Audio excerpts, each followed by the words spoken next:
dito.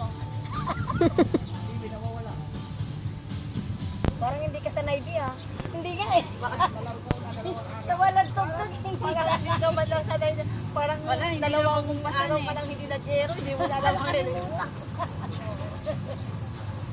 Pinapanood na tayo eh. Ayaw mo noon. Ayun pala yung Parang nagigaliwa yung pa ako. di ba nandiyan yung nag-aayos kanina dyan?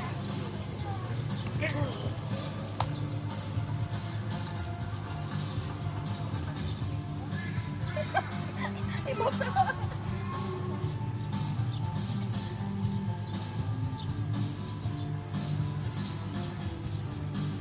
Oo, yun eh.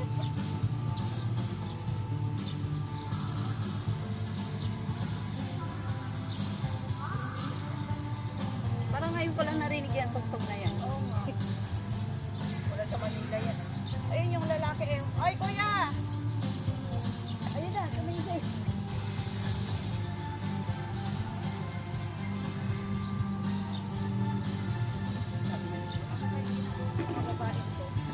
Sa inita. Nasa may kulto yata itong mga ito, sabi niya. Kami lang pala ni ate yun na ibang sombrero. Puro pala kayo pula. Okay. Maganda rin yung sa'yo. Ha?